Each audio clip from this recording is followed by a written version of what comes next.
ಮಾವ, ನಿಮ್ಮ ಹತ್ರ 2 ನಿಮಿಷ ಮಾತಾಡಬೇಕಿತ್ತು.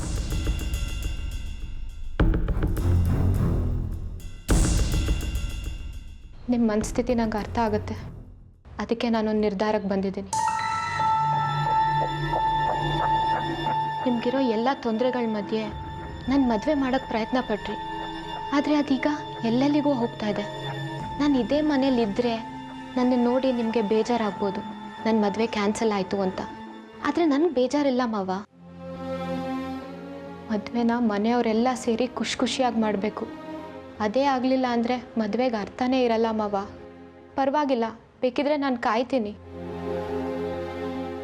ಇವತ್ತಲ್ಲ ನಾಳೆ ಆರ್ಯನ ಜೊತೆನೇ ನನ್ನ ಮದುವೆ ಆಗೋದು. ಯಾಕೆಂದರೆ ಆರ್ಯ ನನ್ನ ಅಷ್ಟು ಪ್ರೀತಿಸ್ತಾನೆ, ನಾನು ಆರ್ಯನ ಅಷ್ಟೇ ಪ್ರೀತಿಸ್ತೀನಿ. ಮದುವೆ ಒಂದು ಶಾಸ್ತ್ರ ಅಷ್ಟೇ ಮಾವ. ಆರ್ಯ ನಾನು ಯಾವತ್ತೂ ಗಂಡ ಹೆಂಡ್ತಿ. ಅದೇ ಹಕ್ಕಿನಿಂದ ಇಷ್ಟು ದಿನ ನಾನು ಈ ಮನೇಲಿರೋದು. ಸೊಸೆ ಹಾಗೇ ಬಿಟ್ಟಿದ್ದೀನಿ ಅನ್ನೋ ಹಾಗೆ. ನಾನು ಊರಿಗೆ ಹೋಗ್ತಾ ಇರೋದು ಬೇಜಾರಿಂದ ಅಲ್ಲ ಮಾವ. ನಿಮ್ಗಾಗಿರೋ ಹಿಂಸೆ, ನಿಮ್ಗಾಗಿರೋ ನೋವು, ಇದೆಲ್ಲಾದ್ರೆ ನಾನು ನಿಮ್ಮನ್ನ ಚೂರು ಪಾರು ಮಾಡೋದಕ್ಕೋಸ್ಕರ. ದಯವಿಟ್ಟು ತಪ್ಪು ತಿಳ್ಕೊಬೇಡಿ ಮಾವ. ಇದು ಶಾಶ್ವತ ಅಲ್ಲ. ಖಂಡಿತ ಒಂದಲ್ಲ ಒಂದು ಪರಿಹಾರ ಸಿಕ್ಕೇ ಸಿಗುತ್ತೆ.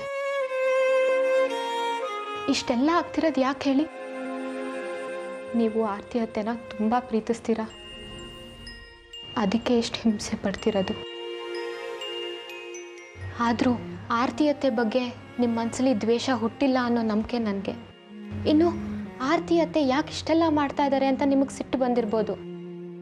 ಆರ್ತಿ ಅತ್ತೆಗೆ ನಿಮ್ಗೆ ಬಿಟ್ಟಿರೋಕ್ಕಾಗಲ್ಲ ಮಾವ.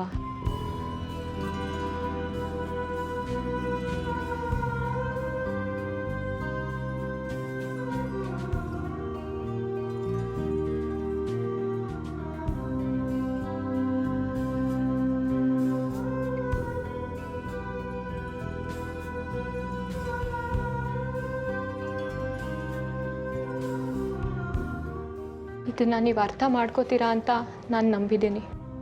ಇವತ್ತಲ್ಲ ನಾಳೆ ನೀವು ಅತ್ತೆ ಒಂದಾಗ್ತೀರಾ, ಅದೇ ನನಗೆ ಸಂತೋಷ. ಅದಕ್ಕೋಸ್ಕರ ದಿನಗಳಲ್ಲ, ವರ್ಷಗಟ್ಟಲೆ ಬೇಕಾದ್ರೆ ಕಾಯ್ತೀನಿ ಮಾವ. ನಾನು ಊರಿಗೆ ಹೋಗ್ತಾ ಇದ್ದೀನಿ, ಆಶೀರ್ವಾದ ಮಾಡಿ ಮಾವ.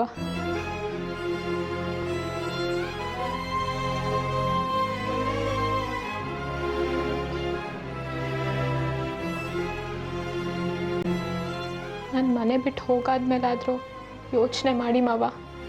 ಅತ್ತೆನ ವಾಪಸ್ ಮನೆ ಕರ್ಕೊಳ್ಳಿ. ಅತ್ತೆ ಮನೆ ಬಿಟ್ಟು ಹೋದಾಗ್ಲಿಂದ ಈ ಮನೇಲಿ ಬರೀ ಅಶಾಂತಿ.